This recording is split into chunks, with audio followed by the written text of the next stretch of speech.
I mean, I was useless because I was always laughing. I was such a fan of Kristen. Obviously such a beloved movie, and at the time, we had no idea. My agent emailed me and said, I think you should take a look at this, and she's written that maybe once before. I devoured this script, the worst thing that's ever happened to you in your life. And then think about the worst thing that's happened to you today. This film exists in both of those worlds.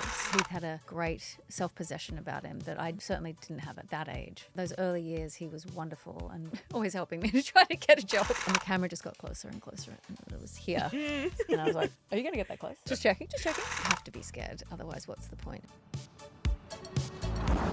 Hello and welcome to the BIFA Podcast, supported by Kia, hosted by me, Joy Hunter. And me, Karis, Aldridge. Each week we'll be talking to a brand new guest about their journey into film, their most inspiring cinema-going experiences, and what makes independent film so special. The fangirling continues, Karis. Yes, it does, in a very big way this week, my goodness, because we are interviewing the incredible Rose Byrne. You will know her from a number of things, not just her incredible role in Bridesmaids, but of course we talk about Marie Antoinette. Yes, which she was in when she was really young. We talk about the kind of early stuff actually, which is quite nice. Her going to Sundance with Two Hands with Heath Ledger.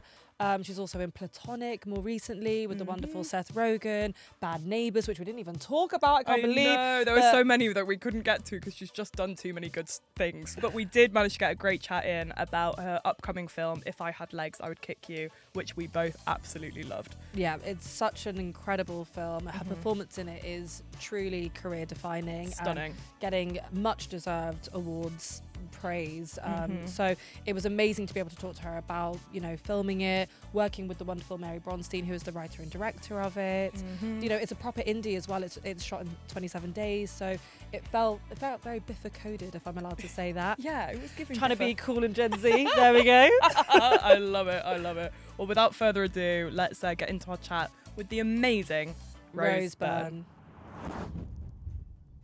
Rose Byrne, thank you so much for being on this podcast. Welcome. I love it. This is such a cozy little place you want to hang out. Yeah. That's awesome. It honestly feels so surreal to be talking to you today. You do have a lot of huge Bridesmaids super fans in the room. Yeah. So it does so feel much. amazing to be able to speak to you face to face. Thank you. No, I'm excited. The podcast, we kind of like to rewind back a little bit to the early days of Rose, when you're in Balmain, in Sydney, in the suburbs.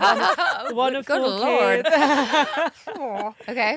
What were those early film references for you with your siblings? My parents were pretty strict. We weren't really allowed to watch TV that much, but we all watched Fawlty Towers as a family. That was like one of the very early shows. There was another show called the Comedy Company, which is an Australian kind of sketch comedy show that was very funny. And then my dad was a bit of a francophile, so we saw some French films, Manon de Sauce and Jeune de Florette, these sort of famous French films from, must have been the late 80s now, I suppose. Perfect French accent there. Oh yeah, incredible. And then I'm a popcorn girl. I mean, I loved horror. I used to go to the video store and rent out Nightmare on Elm Street. Amazing. And then I loved like Point Break and, you know, real popcorn movies like that. Yeah. Already kind of getting a taste for the comedy, which will obviously come up in your later work as well. Yeah. I heard you're also a fan of Kath and Kim. I have an Australian friend who keeps recommending it to me. And then I heard you talking about it. I was like, I need to watch it Gina now. Riley and Jane Turner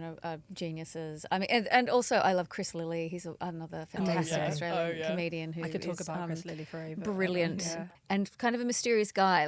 He's very like a true sort of artist. But no, definitely grew up with a lot of comedy influence, and Seinfeld was a huge show in Australia that I loved watching growing up, and Julia Louis-Dreyfus was a Just huge fabulous. influence. Undeniable talent. Such She's an incredible. extraordinary actress and obviously wonderful comedian. Yeah. And was there a moment when you were watching some of these early shows and films when you thought, I want to do that? It's so funny. Like, I didn't have that kind of moment of sort of, I remember the joy that Fawlty Towers brought to my family, and the physical comedy of Basil Fawlty was etched in my mind a little bit like Elaine Bennis, of the same physical comedy that I was drawn to. But we all were as viewers. So I don't think I ever thought I could. Why would I? I wasn't from a family of actors or performers. It wasn't something that I knew I could do until I started classes very young, when I was like 8 or 9 years old. But yeah, I never had that sort of pinpoint moment of like, I want to do that. I didn't it was a slower kind of realization, I think, or desire.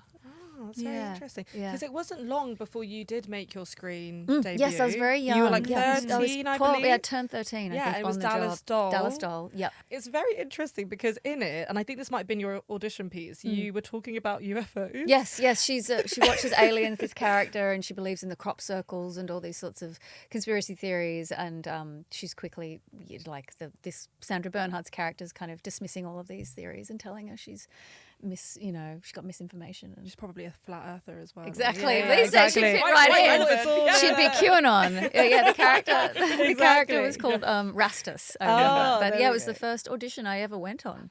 And you nailed it. Yeah, I Wow, got this that's part. amazing. Yeah, a scouter from Liz Mulliner Casting came to a class I was doing at ATYP and acting for the camera class. Yeah, and then I got this, and it was a fluke. Clearly bizarre. My parents were like, wow. Yeah. Don't get used to it. They always Very keep you sort of humble, down to don't they? earth. Ground you, yeah, very yeah. much grounding me. What a stroke of luck. Yeah, And I was really laughing because you had that the conversation about UFOs, and then in Platonic years later, your that's so true. characters are like the UFOs, and I was like, what a full circle moment you've had here. Amazing. You never would have thought it. so funny. That's so silly, that sequence. That's like oh my going to just gosh. be a continuous So theme in silly. your life. Yeah. There's some people who love it. Some people, I think Nick Stoller, who is the creator of Platonic, along with his wife, Francesca Del Banco, he's a UFO guy. Okay. I think low-key. Yeah. The low-key UFO. I've now He's on the outed him Reddit on this thread. podcast. But there's some low-key ones out there who you wouldn't suspect, who just is quietly following it. What was it like when you first stepped onto like your first proper set? What were your memories from being on set? It was so exciting and sophisticated, I suppose, and I got bitten by the bug in that sense of professional work of like, wow,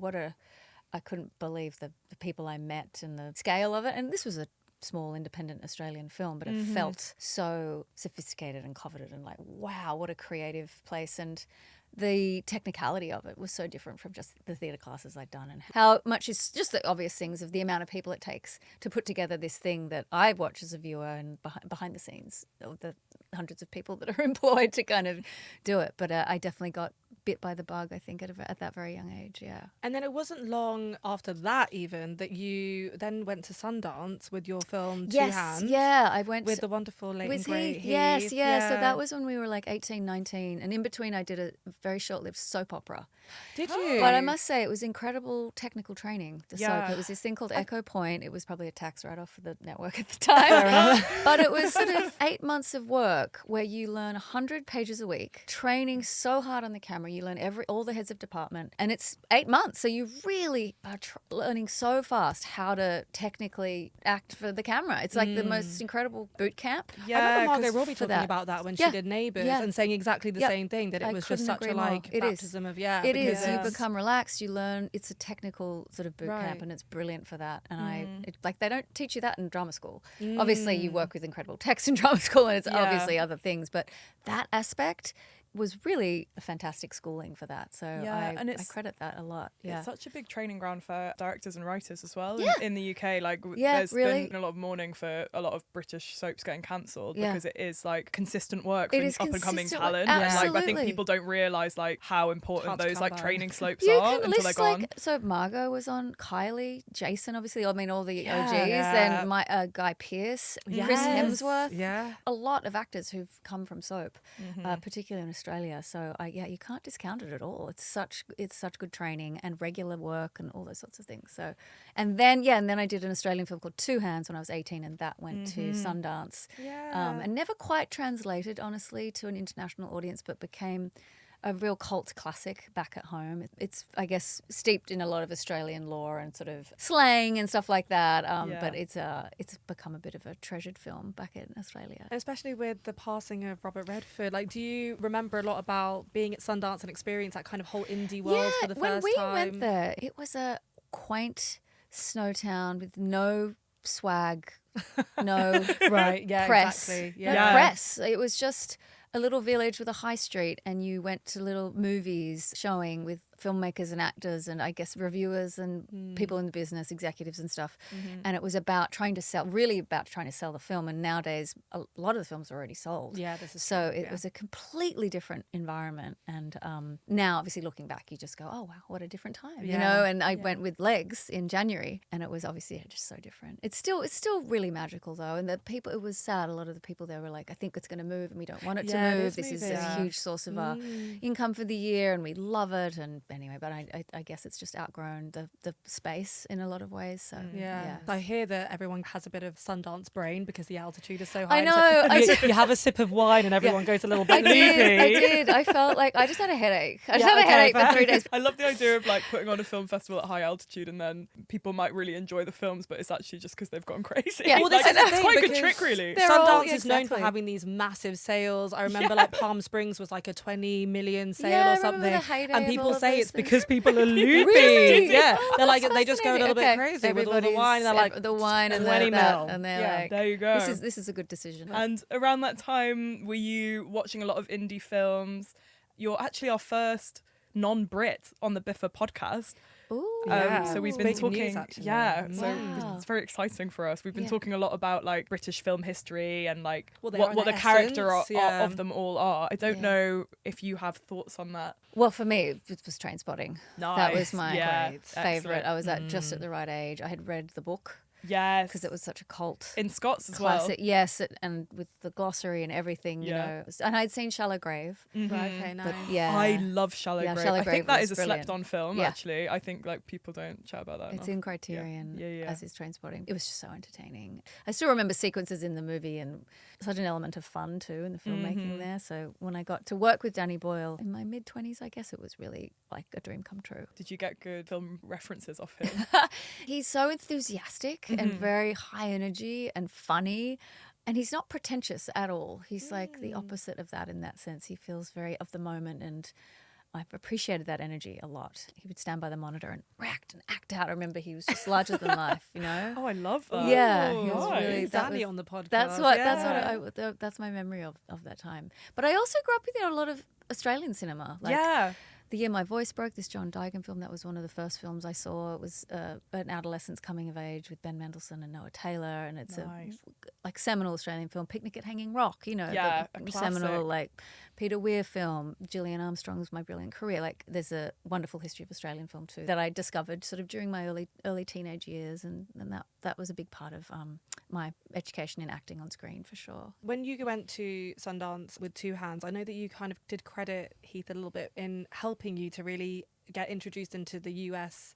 Yeah, he was instrumental. world. He had a wonderful group of friends. I mean, we said sadly lost touch toward the end of his life, but when we were kids, we were very close in like our late teens and early 20s, and he would have all of us there, all these Aussie actors kind of shepherd us over and help us try to get agents and managers and auditions, and he was very, very generous person. One of my great memories is of him doing that. He had preternatural confidence about him and was very clear on what he didn't want to do, because he was such a kind of heartthrob and he could have gone many different ways, much like Ethan Hawke or someone who's such a heartthrob but really chose independent cinema. He's given so much of his work to independent cinema, and in any case Heath had a great self-possession about him that I certainly didn't have at that age. No way. And a great kind of guiding light to have, and just confidant, like I say, we lost touch, but in those early years he was wonderful and always helping me to try to get a job. We always need a friend like that, a friend who's going to help you get a job. It's definitely instrumental. But at that point in your career, like it is so important. Like so many people we've interviewed, they've had a person who's been that person at that stage that like helps them like knock the door down. Absolutely. It's so I believe crucial. in them, so crucial. Do you feel like you've had an opportunity to also kind of help lift up some up and coming talent in the space of your career? Oh gosh, I mean, I try. I think when you're Australian, you probably seek out your countrymen a little bit because it's such a small population, and so you can gravitate toward one another, and I cherish that, absolutely, for sure. And I wish there was more mentorship available. I don't think it's something I've really had during my career, but I think it's such a wonderful idea. And I hope you guys have them. And I think it's so valuable if you do have that. And I still would seek that out. I think it's great. It's a hard business. It's a hard job. And I don't know, it's always good to seek counsel with someone. And if you just have someone listen, you know, who's not a therapist, but someone who's in the business, you know. Yeah. But someone who did kind of recognise your talent and was giving these amazing roles to young women was Sofia Coppola. Yes, I know. I snuck into into one of her films. Very early on. A really small role in Marie Antoinette. But really, again, the first time I had done comedy, really, that role is really kind of comic relief. She's this very spoilt, entitled, the Duchess de Polignac, who's a real person in history who sort of corrupted Marie Antoinette and was a party animal and very much like a dilettante who went around and lived a fabulous life and sort of took her away from her duties and began the hedonistic lifestyle that she lived for a while. And it was such a lot of fun, and it was a lot of improv. And Sofia is such a sort of director whisperer. She sort of whispers in your ear an idea. And even though I wasn't there for that long, it was really, I can't believe I kind of snuck into that movie and I got to wear these extraordinary costumes that Marissa Berenson wore in Barry Lyndon, the Stanley Kubrick film. I wore a couple of those costumes. Yeah, really? The great Milena Canonera was the costume designer, who's like a multi-Oscar-winning legend. A really extraordinary experience. I'm still in touch with a lot of people from that movie, which is lovely. Oh, that's amazing. Yeah. What do you think is the best piece of direction that you got from Sofia? She was always inspiring sort of images, and she would play music all the time. Oh, wow. She's a real mood setter. And that's something a lot of people don't think about, or it's not or they just do it in different ways. And she would play music, and that was really wonderful. Loved it. Yeah. And you can see it in her films too. The music is such a gorgeous part of the tapestry of how she puts together her movies. Yeah. So, talking of working with many brilliant women on brilliant movie sets, we would be amiss to not ask you a few questions about Bridesmaids. If you can indulge us. Paul Feig, my favourite female director. Paul Feig. Yes. Nice. Yeah, because you worked on Spy as well. Yes, yeah. Exactly. Well, yeah, firstly, was it as much fun working on it as it is to watch it? You know, it really was. I'm so happy to hear that, honestly. We all really got along. It's a great group of extraordinary women, and in a way, I was the outlier because I was not from UCB, which is Upright Citizens Brigade, which is a famous improv school, or Groundlings, which is the other seminal school that has shepherded the likes of Melissa and Kristen Wiig, and every American comedian that I love. Yes, Wikipedia, early days, UCB. UCB, Groundlings, and they just couldn't have been more welcoming and wonderful. And the best days were when we were all together. Because I never got to act with that many women. Yeah, it's rare, isn't it? Ever. I mean, I was useless because I was always laughing. And I was like, how am I trying? It's like the second comedy I'd done. I was such a fan of Kristen. I couldn't believe, it was such an exercise in joy. And to work with Maya Rudolph, the great Maya, who's just fills up the screen with her warmth and charisma. Yeah, it's become obviously such a beloved movie. And at the time, we had no idea. You know, you hope it's good, but you don't know. I knew it was special because it was all these women. And I thought that these big set pieces were so funny to shoot on the day, but you never know. I didn't know if it was gonna work. And then I got to work with Paul Feig again on Spy. People still seem to be discovering that film, but it's very funny with Jason Statham, your countryman, yes, of course, who was hysterical and essentially sort of making fun of himself a lot, and he was very game. Yeah, I feel like, I mean, I'm a newly engaged person, so I feel like I'm getting it, thank you, but having a whole new meaning to Bridesmaids. I'm hoping that my engagement doesn't go quite as Maya Rudolph did. Doesn't end with me like shitting in a street, basically. Cautionary tale. I'm sure it won't. But there are just so many iconic moments. Do you have any favourite lines from it, whether or not it's your character or anyone else's? I mean, there's so many that littered throughout. That was funny, the tennis sequence, because I'm terrible at tennis and I had to get a lot of training. And Kristen Wiig... Was it a real ball? Because you were getting hit with so many balls. Oh, yeah. That was all pretty real. But in my head, I was like, maybe it's VFX because they couldn't hit her that many times, surely. No, we played for hours, but Kristen Wiig's a fantastic tennis player. And I had to look like I was much more sophisticated at it. And she grew up in Westchester, like playing tennis her whole life. Yeah. And she's her one long and graceful, and she's like a natural talent at tennis, and I am useless. And we had to reverse that, and it was really hard. I was like, she's like really good at tennis, and they had got me lessons, and I was training, and so movie magic, guys. And can I ask about what it was like first reading that script? Because there's all the brilliant like physical comedy moments in it, but I think one thing that me and a lot of my mates come back to is just like the way that the women speak to each other. The conversation is just like, that's exactly how awfully I speak to my friends in the best possible way. It's just like, we love each other, we bully each other, like it's just brilliant. That's so great. How old are you guys? 30. 27. Wow. So that's so great because the movie's 15 years old. So to know that it's still speaking to young we people love it. like yourselves is really, it's fascinating. It's a testament to the film. That Truly, I honestly think that is part of its magic, is the way that it captures female friendship. It's just so perfect. Kristen Wiig and Annie Mumolo wrote this screenplay and brought it to Judd, and they're brilliant. I don't know if you saw their other film that they made. I need to watch it. It's on my list and I keep meaning to watch it. It's completely mad. Yeah. It's like pure Kristen eccentricity. She's so wonderfully eccentric and such a true artist and a creative person. Barb and Star go to Vista Del Mar. It's a joy. This has reminded me, and I will watch it immediately. And watch that. There we go. It's brilliant. I have to That's now. my plan for tonight sorted. On brilliant. screen. Yeah, and Jamie's so funny. Jamie's so funny in it. Because you work with so many funny people, and you're also so hilarious. But what is your trick for not breaking? Oh, just practice. I did break all the time. I used to laugh constantly. I'm a good audience. I'm responsive. I'm very vocal. Like if I'm watching something, I'm very responsive person in the audience, theatre, film, whatever it is. And sometimes in these comedies, because you're improvising as well. So I didn't know what Melissa's going to say to me or what Maya would say or something. So you can't get bored of it. You can't constantly, I can't anticipate it. Yeah. So, but Maya's extraordinary. She never breaks. Oh, really? No. God, that is a superpower. She's extraordinary. Like Melissa sometimes would laugh, and even Wiig would laugh occasionally, and Ellie and Wendy. But she was amazing. I always used to try to channel her. Celia Imrie, because she did a lot of comedy in her early years, and she said that she would bite her cheeks so hard that they'd be bleeding because she was just trying so hard not to laugh. Yeah, and I was like, I'd hold my hands. I'd hold my hands like that, digging the thing to try to physically distract myself. Nice. Bridesmaids. It's a lot of people's favourite film about female friendship. But I'd love to ask you if you had a favourite film that was about female friendship. I loved Thelma and Louise. I still remember when I first went to the cinema and saw that film. I thought, it was such a great film. Oh my God, I just remember wanting to, when you want to tell everybody. Yeah. You've got to go. You've got to go. It was that. And their chemistry was just extraordinary. And it was so funny and obviously so moving. And the original selfie, with the Polaroid. Oh my gosh. Yeah. I've never really put that together. That's so true. I know. Opened our eyes there, Rose. Wow. Thank you. But no, I loved that. I loved that film. Yeah, I was like 16 when it came out, I remember. And I think I went to the cinema like 3 times to see it. I loved it. So good. My only recent one I'm thinking of is Booksmart. Oh, it was a really that fun was one. Really charming. And I thought agree. their Beanie was so fantastic. She was Caitlin so was amazing. Yeah. They had really good chemistry as well. She was lovely. I agree. Yeah, that was a really charming film. It's about friendship. There's not many. We're briefly interrupting this programme to let you know that your favourite cinema needs you. This year, BIFA have launched the inaugural Cinema of the Year Awards, supported by Kia and decided by you. Nothing beats the feeling of watching a brilliant film on the big screen, and so we want to celebrate the cinemas that allow us to do just that.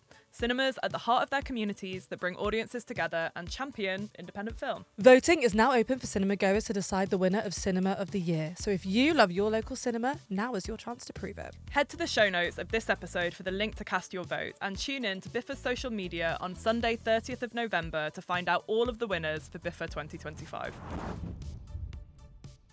So you're currently in London promoting your incredible new film, If I Had Legs, I'd Kick You. We had the pleasure of watching it a couple of days ago. I cannot stress enough just how fantastic the movie is. Your performance in it is just extraordinary. Thank you. It's so raw and captivating. It's written and directed by the wonderful Mary Bronstein. Yes.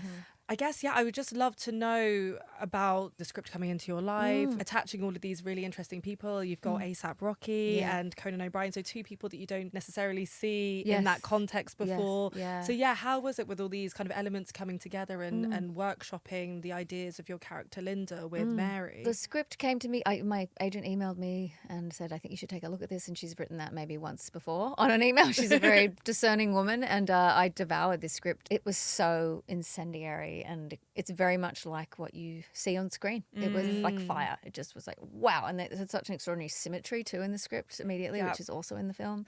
But the visual aspects were in there, the humour, the existential ideas she's playing with was all there. The screenplay really was extraordinary. I mean, the hamster in the screenplay is described as Jack Nicholson from The Shining. Right, I didn't realise that. I saw her get talk about that's amazing. Catting through the door. Like it's a great example of the humour in there and the absurdity of the grievances this woman is experiencing and how everything is so heightened for her on the day-to-day level. And Mary has a great way of putting it. Often she's introduced the film and she will say, would you like to take a breath and think about the worst thing that's ever happened to you in your life, like the worst trauma you've ever had in your life, and then think about the worst thing that's happened to you today. And it could be you spilt your coffee, or like the yogurt caught on the foil when you were ripping it off, and how annoying that was. And this film exists in both of those worlds, which I think is a great way to invite yourself into that story for the viewer. It's interesting, we were having a conversation about it before and we were saying that most films, the protagonist is really actively making decisions in whatever parts of their life. But it's interesting with this because it just feels like Linda is just responding. She's just trying to survive. It's everything is being thrown at her and she's just trying to navigate and push through it. Is that kind of interesting that you have slightly different approach in how you're going from the beginning to the end of the story? I think, and also because you meet her and she's in the middle of it. It's already begun. The first scene is very, you're so disoriented in a way, like what is happening? This person is having this, and then you've got to establish the free fall after that. So that was the tightrope in a way of like, where do we begin this? At what stage is this? And where are we going to go? Because the trap of a character like this is that it could be one note. It's just a hysterical person that you're trying to follow in their chaos, and to get the nuance in that. And I think that the supporting characters are very good at that because they allow it to breathe a bit, especially A$AP Rocky's character, because he so fills the screen with warmth and charisma and like slows the pace down a bit and gives the audience a bit of respite. So then she can pull you back in. It's really artful how she. It was fantastic, totally and it did remind me of similar films where it's sort of like high stress levels throughout, kind of like maybe like Boiling Point, the British film, or Uncut Gems. I know there was a Safdie brother involved in this. Well, Ronnie Bronstein he wrote Uncut Gems and edited it. He's Mary's husband. So it was interesting, which I think is brilliant. That film. Oh my god, just brilliant. I still remember it's one of those movies you go, I know where it was, who I was with. There's not many of those, and Uncut Gems was one of them. And I thought Sandler was just, and so Adam Sandler, he was a huge conduit to Conan O'Brien. Yes. So he got Conan the script because Josh Safdie and obviously Ronnie had worked with him, and that was a big part of piecing the casting together. What I found so sort of compelling about If I Had Legs I'd Kick You is in Uncut Gems it's like he's making some crazy decisions, but in this it's just surviving as a woman, as that character is that level of stressfulness. Yes. Like it's not about like going into some big like criminal underworld, like, going down to some dark hole. It's just like not, sometimes just being a woman it's just feels being like this. Being like, a parent and being a woman. And there was something like so refreshing about that. There's such a deep disassociation the character is in as well. So she's actively cannot be present in her life, and I think the way she chose to not ever show the daughter on screen. That was such a an really interesting creative choice. Which I knew at first, of course, it was in the script. This conceit she pitched to me very early on when we started working together. But it was very seamless shooting. Delaney Quinn is the actress who plays Linda's daughter, and she was brilliant. And my scene partner and my performance is entirely informed by her. And her voice acting was phenomenal. I know. Right, yeah. Which sometimes is what it's like when you're a parent. It's just a constant voice, and she captures that tension so well, obviously. By not showing the daughter, I think is if you see the child on screen, your sympathies should go with the child, rightly so. Of course they will. We're wired that way. But she's taking that choice away from the audience. So you are forced to reckon with Linda instead. Right.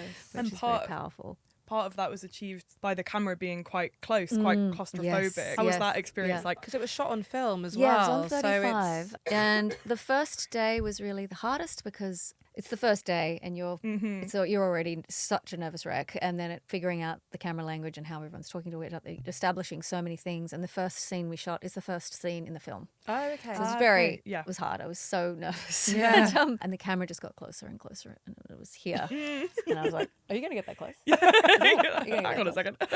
Just checking. And Mary was like, looking at the monitor. And I was like, Okay. And then that was it. Noted. Okay. And then I just adjusted, and it was a conversation of, okay, what Mary needed here is not what she needs here. It's not what she needs here. And that was the creative dialogue of every day talking about that. And I could hear the camera though.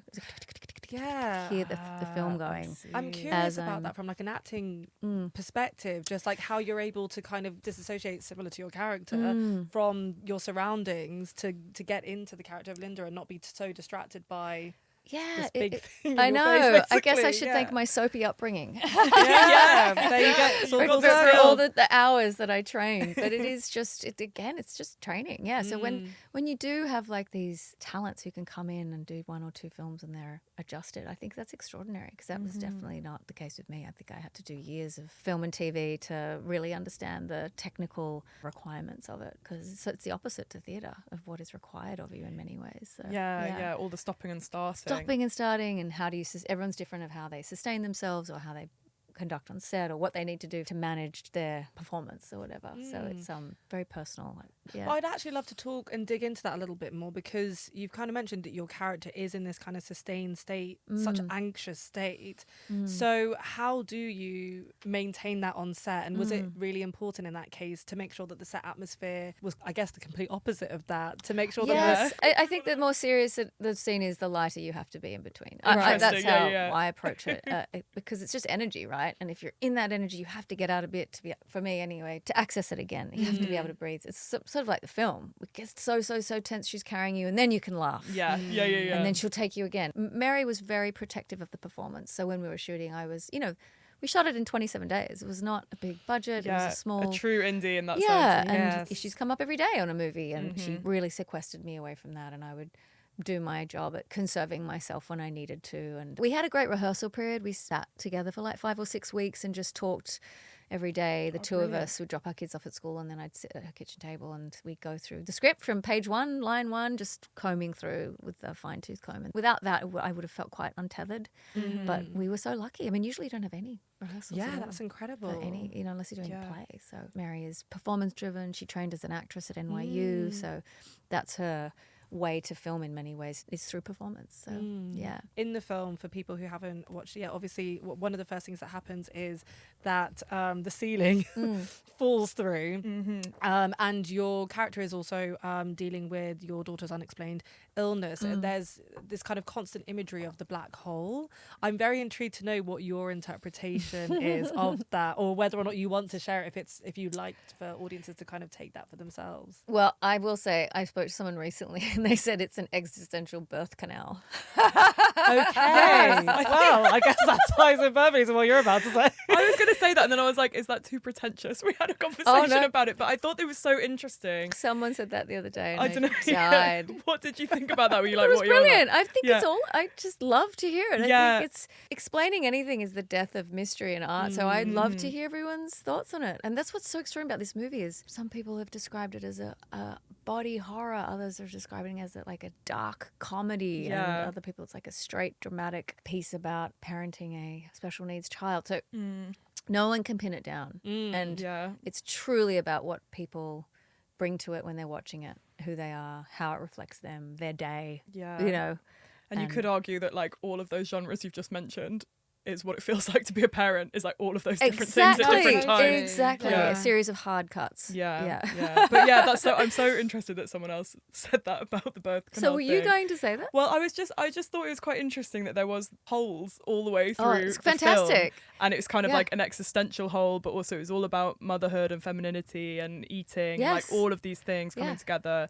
And it just, the more sort of like pretentious film girl in me was like thinking about this and thinking about like... And she's not shying away from that. It's very overt. Brilliant. She's I inviting that. I loved it. She's inviting that discourse. Yeah. And she wants people to exactly to lean in. And she's totally positing those ideas, and all of them. It made me think about like how many films I've seen where there's been like the powerful guy has a cigar or a sword, or like there's like this such use of like phallic imagery all throughout cinematic history. So true. Howard Rourke with the architecture, exactly, building these buildings, all of that stuff. That I was just like so excited to see that like flipped round in this way. Like it's so true. Like men on horses, exactly. All of these stuff. Like iconography of men in film.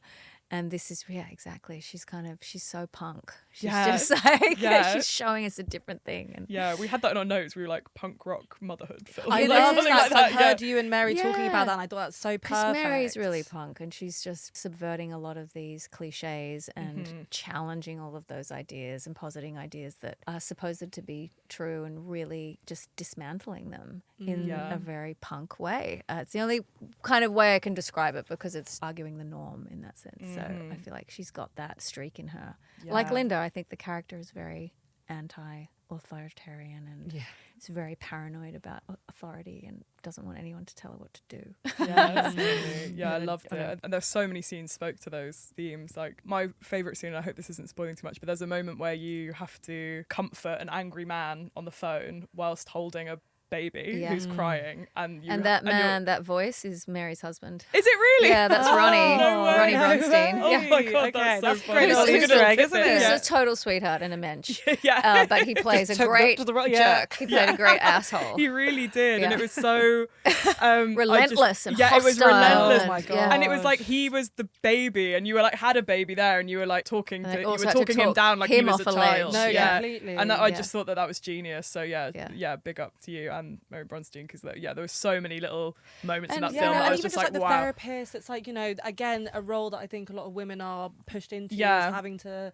feel like they're a therapist to other people. It's all of these little facets of women and womanhood, and it's like she's taken all of them and just turned that dial up like to 150. It's just so expertly done. And I also like when Linda is looking at the Andrea Yates videos of the woman who is in prison, that horrific story, and she also has this patient Caroline who is obviously having postpartum psychosis and depression, and it's a thing to later kind of sit with, but you sort of see this woman, Andrea Yates, who you only hear about these stories when it's too late. Right? They're a headline. And why didn't they get help? Was no one listening? Probably not. It's like a little comment on that, I think. And then you see Caroline, Danielle McDonald's character, who's so brilliant. And the idea when she runs off is like, she's going to be the next headline. That's what happened. Nobody helped her. Nobody listened to her. No, totally. Not even her therapist. And at that point, then you're completely villainized. Yes. And you don't get the story before. So these sort of things she's weaving through subtly in a way, and not subtly, but it's so much going on that it's like you reflect later. And it's a testament to a good film, I think, when you like it pops into your head when you're on the bus a few days later and you're like, oh, and what about that bit? And and you're like still figuring it all out in your mind. I love that feeling. They say the best film is, when you get to sit with it and you have a lot of thoughts afterwards, and you can revisit moments and find extra meaning. It's those are kind of the best films, and I feel like this is one of those where afterwards, I've had so many thoughts about myself and womanhood and a number of different things. So it is really fantastic. And it's getting an amazing awards push. It must be so kind of surreal to be part of that conversation, especially because you've been promoting this movie since Sundance. It's a long period. It's a long period.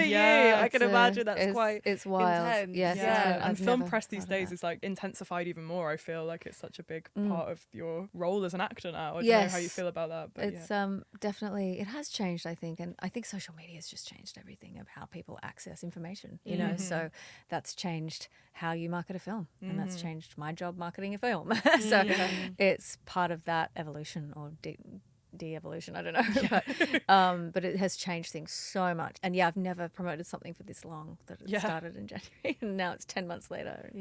It's like as long as having a baby. Basically. Well, it's good that you like the film. Yes, I know. If you hated the film, it'd be a whole different thing, right? Can you imagine? You're like, this again? Wow, what a punish. No, thank goodness. It's like extraordinary. It's been a creative highlight for me doing this film. Another project that you were in that I was a huge fan of was Mrs. America, where thank you. Talking of nuanced women on screen. Obviously that's a great example of that, because it was a mini-series that followed the women's movement in the US in the 1960s, and you of course played Gloria Steinem. You and the rest of that cast discussing that theme in 60s outfits. I'm like, that's like a dream set to be on. Like, what was that environment like? In a way it was like the most similar I've had to Bridesmaids, because it was such an extraordinary cast of women. So it was, fantastic. Margot and Ari, and I didn't actually get scenes with Kate, but I just loved it. Elizabeth Banks. We had such an extraordinary cast of women, and so intimidating. I think I tried to get out of it because I was so intimidated to play Gloria Steinem,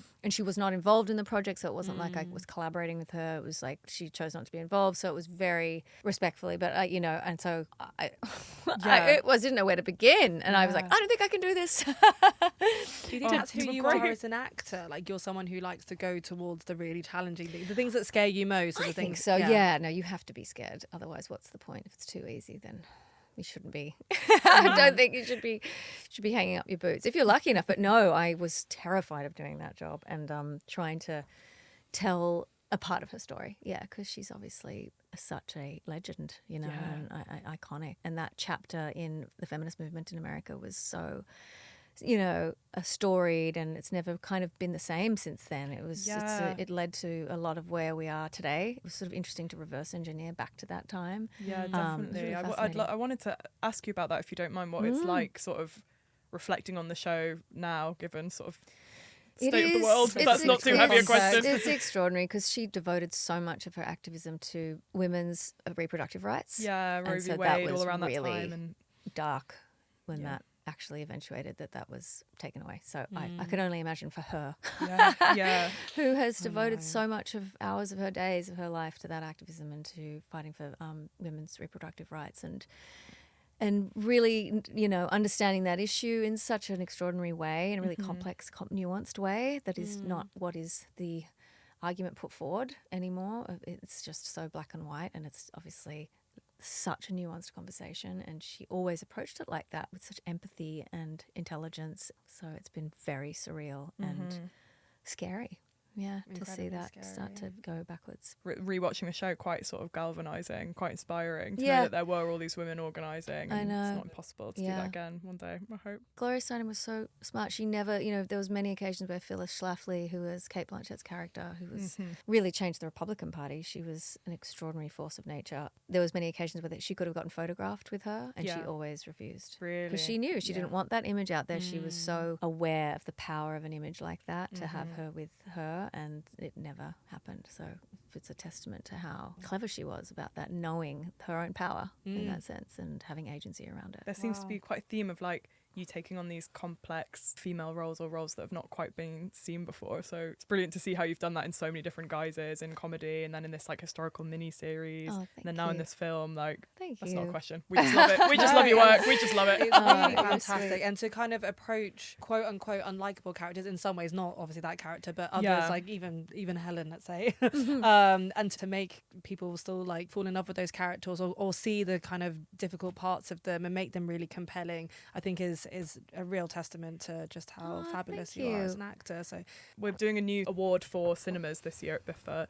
So we'd love to know if you have a favourite cinema that you go to. Well, I loved the ArcLight Cinema Dome in Hollywood. Oh, cool. But it closed. But now it's opening again, I think. But that was my favourite cinema. It closed for many, many years, but it was... I went to the movies more when that was open because I loved the cinema so much. It was such a civilized experience. They had ushers come down and introduce the film and remind you to turn you like a real person coming down. Nice. And just the cinemas, the sound in there, everything. That was definitely my favourite cinema. Do you have a favourite cinema snack? Choc Top. What's that? Choc Top, like a vanilla ice cream with hot chocolate. Choc Top. Okay. Yeah. What do you guys call that here? I don't know. That's not made it to this backwards country yet, apparently. Yeah, I don't think we don't have that here. It's like literally like an ice cream cone, vanilla ice cream, like a sugar cone. And then a hard chocolate on the top. No, we don't have that. Wow, I'm drawing blanks. I bring it to the UK. Completely drawing blanks, except for very popular in Australia. That sounds great. Yes. And is there a film that you've rewatched the most? Because Bridesmaids is so many people's answers to that. Oh my gosh. You know what I can't turn off if it's on the television is Thelma and Louise. There we go. Yeah, excellent. Just to bring it back. Yeah. I mean, it is a banger. If it's on TV, I've got to watch the whole thing. So good. Yeah. Like that and Goodfellas, Yeah. Can't turn them just off. Have to watch it, even with the ad breaks. You're like, I'll just watch one more bit. Go on. The last film that you cried at? Black Stallion. Oh, yeah. I loved that film, and we just recently rewatched it. Yeah. When do you start to go? When's the moment? The ending. Yeah. The ending race. All of a sudden, it just caught up with me, the whole story, and I was like crying. Nice. Happens to the best of us. Yeah. And finally, is there a film that you say you've seen but secretly haven't, and you're ready to admit it now, Rose? We're getting the scoop. Today's the day.